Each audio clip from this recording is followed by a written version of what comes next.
point. It was longer, the piece, which stands approximately, but it's broken. You can see the end of the rope there. Almost everybody knows that all the earliest followers of Jesus were Jews. We name them Christian Jews because they were Jews and accepted Jesus.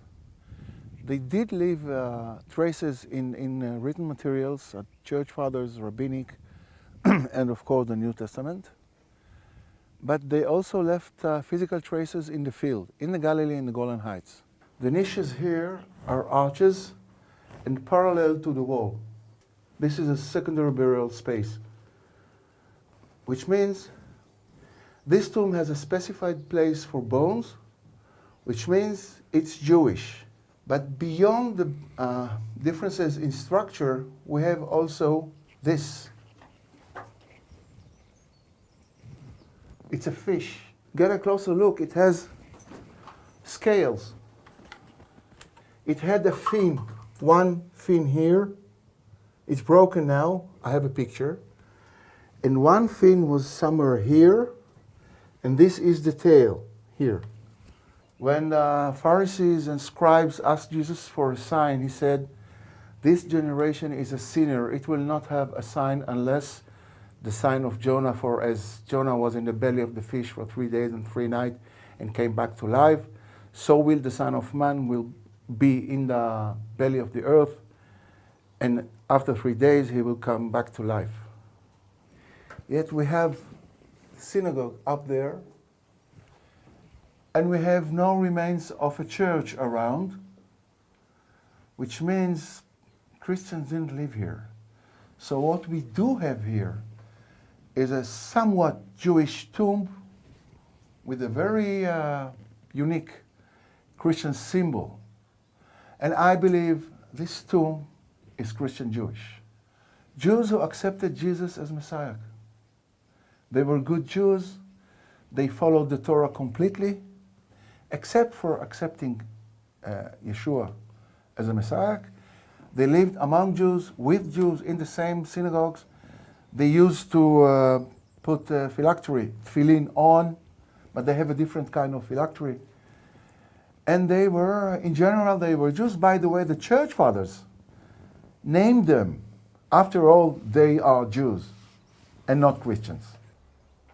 Well, this tomb is a bit broken, but it still presents, it shows arches and a place which is specified for bones here.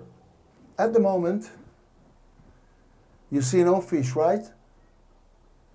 Now let me show you the fish. You see it? Here. The first one, the next one here, another one here. It's a chain of fish, you see it? We're in a tomb. It has 3 burial arches, and we don't have a specified space for bones. I would say it's a classic Christian tomb, but we have this here. It's a 7 branches menorah, which is supposed to be a distinct Jewish symbol. In the surroundings of this tomb, there is no other Jewish mark. I mean, there are no classic Jewish tombs, no remains of synagogue, no remains of a mikveh. Which means, I believe that the people who use this tomb were Christian Jews, probably on the almost at the end of the road of becoming complete Christians. I believe that some of them just completed the transformation to Christianity, and others just got back to complete Judaism, and that's all.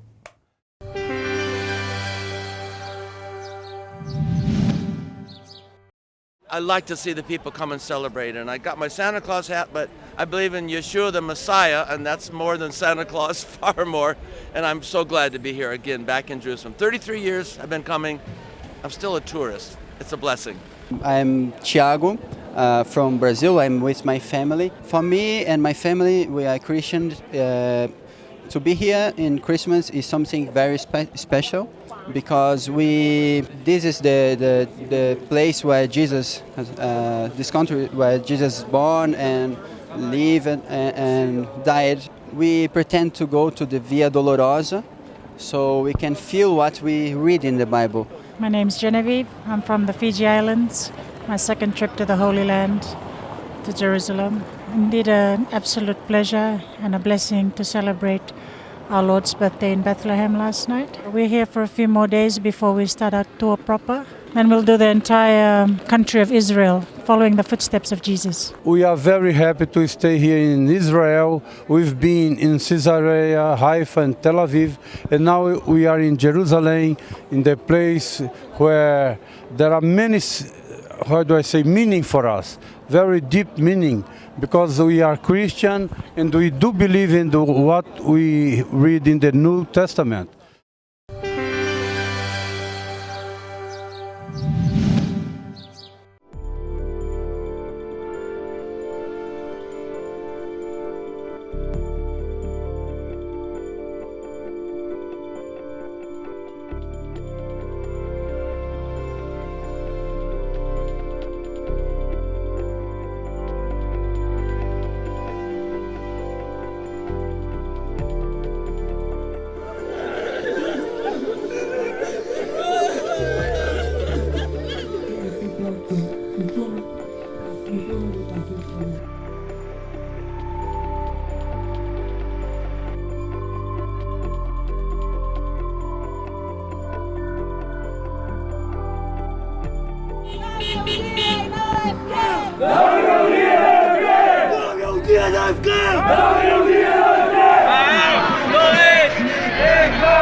One Saturday, my wife called me to the kitchen and told me, look, from the window, there is a guy standing on the hill here, next to our house. I went out to see who the guy is, and then I saw a few activists from Israeli organizations, which I know. Behind them, I saw foreigners standing with this kind of vest. They arrived here in 2016, Shabbat after Shabbat for 5 times to bother us, to make provocation together with the Israeli radical left organization, together with Palestinian organization. After the second time they arrived, second Saturday, we decided that it's about time to take the gloves off. קיבלתי דיווח על קבוצה של תיירים שנמצאים בשלוחה של התל הרודיון, שנראים קצת חשודים, לא ברור תיירים, לא תיירים, פותחים מפות. קפצתי לנקודה יחד עם כוחות צבא ומשטרה, תשאלנו אותם, הם הציגו את עצמם כצליינים ותיירים שבאו לטייל בהרודיון, בהר שנמצא מולנו. ישר הסתכלנו על המפות שלהם, ראינו שזה לא מפות של תיירים, עם כל מיני סימונים של היישובים, חלקות, אדמות, כל מיני נקודות שולטות. עשינו להם חיפוש ברכבים, מצאנו וסטים שמשייכים אותם לארגון שהוא ארגון מקדם BDS, מעורר הפסדים סביב היישובים הארגון הזה, ארגון שנקרא TPS. כמובן שכוחות צבא ומשטרה שהיו במקום הודיעו לה שמעוכבים, הם נלקחו להמשך טיפול בתחנת משטרה. EPPI is a project of the World Council of Churches. The World Council of Churches is one of the biggest church organizations in the world. It's a very unique project that sends delegates, or let's call them accompagners, this is the official word, to conflict zones, but only one conflict zone in the world, the Israeli-Palestinian conflict, in order to investigate about human rights, to see that there is no violations, to protect the communities, and then go back and report back to the church. It's a political project in disguise of human rights, meaning they send their volunteers, or I will say their activists. The activists get inside with tourist visas, not as an official representatives. They disguise themselves as an official organization. They're collecting information, who knows what they're collecting, from conflict zones between Israelis and Palestinians, Israeli army and the Palestinians, and then go back home and officially leading anti-Israeli campaigns with sometimes, most of the times, with theological anti-Semitic rhetoric. We have a video that, by the way, was deleted from the internet, that you see an activist with his brown vest giving a lecture and comparing what the Israelis doing in Hebron to the Nazi gas chambers. We documented two main activists, one of them was twice in the program, sharing and posting in their social media extreme anti-Semitic cartoons. Star of David's bleeding on Palestinians' child. This program is fully funded by European governments and European church organizations. All the organizations and the governments know exactly what this program is doing. And we are also challenging the governments with those materials and with this data. After they broke into our community and harassed us for 5 Saturdays, we decided to found DMU project. DMU project based on volunteers, and the goal is to document them and to expose their illegal activities to decision makers, to the Israeli public, and to Christians abroad. DMU project began its activity 3 years ago. We are documenting them in every area they are working. We wrote a report on July 2016. We found out that they actually support terror.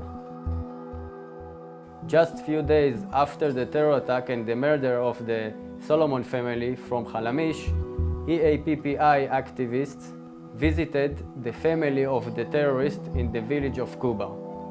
In Jerusalem, they are working with Jida, a terrorist who spent 17 years in the Israeli prison for carrying a terror attack in Jerusalem.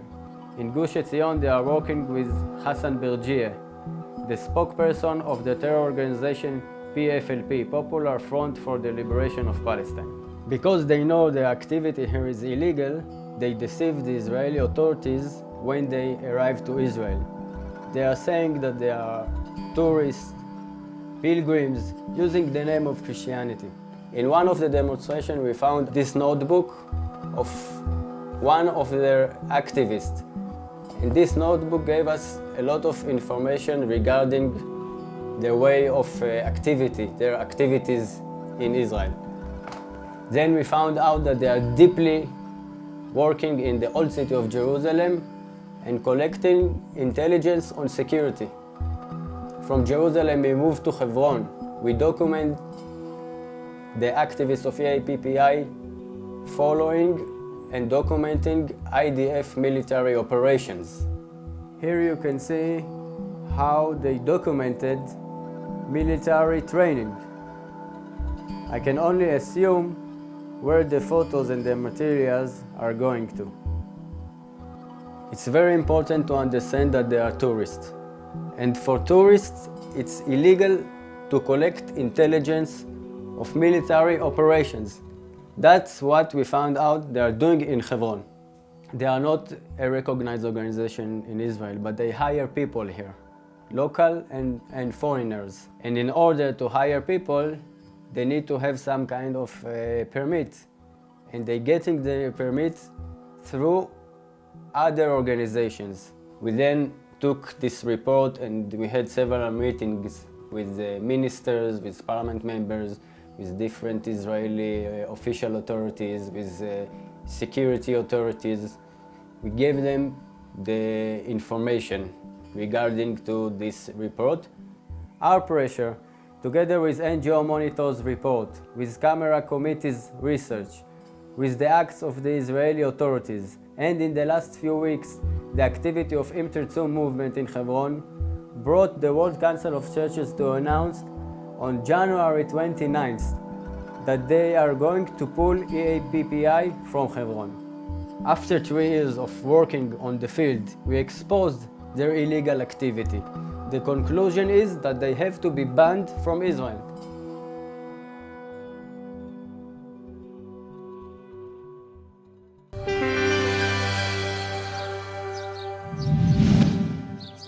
On January 25th, a dam in southeast Brazil collapsed, releasing a mudslide that buried people and buildings, killing at least 150 people, with many more missing.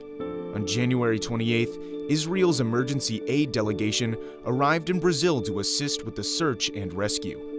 Operating around the clock, the Israeli team consisted of 130 IDF soldiers, doctors, and the Israeli Firefighters Special Search and Rescue Unit.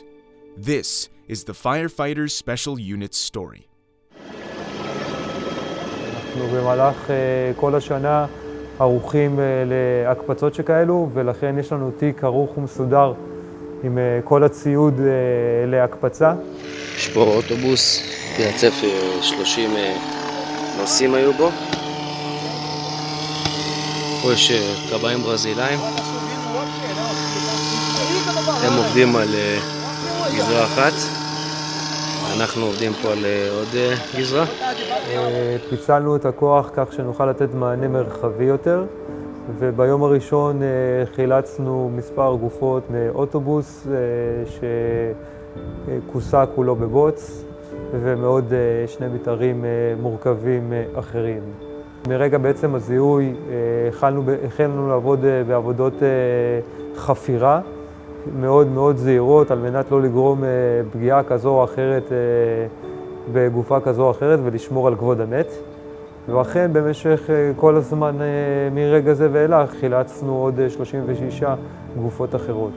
המראות שנתקלנו בהם הם היו מראות מאוד מאוד מאוד מאוד מאוד ייחודיים וקשים כאחד. ההליכה בתוך המתאר, החילוץ עצמו שקשה, הריחות שמלווים בזמן החילוץ עצמם, כל אלו גורמים והופכים את זמן החילוץ ואת אופי החילוץ למורכב הרבה יותר. אני חושב שהעם הברזילאי הוא עם מאוד מאוד מאוד חם. חום ואהבה שקיבלנו ממנו ברגעים שנתקלנו בהם, זה היה מאוד מאוד מאוד מרגש. ביום האחרון של החילוצים אפילו קיבלו אותנו בשירה. אני חושב שהקשר שנוצר בעבר התחזק יותר ויותר, וכיום ברזיל וישראל רואות אחת בשנייה את חברות האמת. אני מקווה שהמפגשים לא יהיו בנסיבות כאלו, ואך ורק בנסיבות משמחות יותר.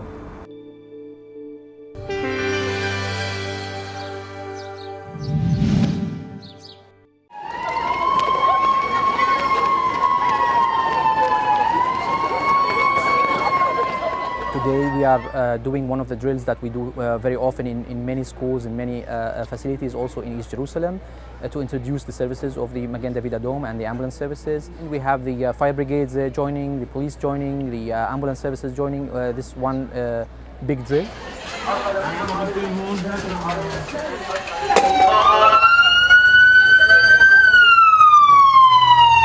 I'm one of the members of the EMTs and paramedics in East Jerusalem, Magen David Adom. The group started as a small group in the year 2000, around 5 members only, and with time it's became 190 volunteers, of which 25 female candidates. I volunteered in Magen David Adom as a first aid responder to help people, and I chose Magen David Adom because it is the most important ambulance and first aid in Israel. We were like the first Arab girls and Muslim girls in Magen David Adom. Then a lot of girls start to ask me they want to take the course as well. Lately also we have lots of volunteers from the neighborhood like requesting to volunteer in Magen David Adom and to provide more support to the community, and people like it. People like support us very much in the last period.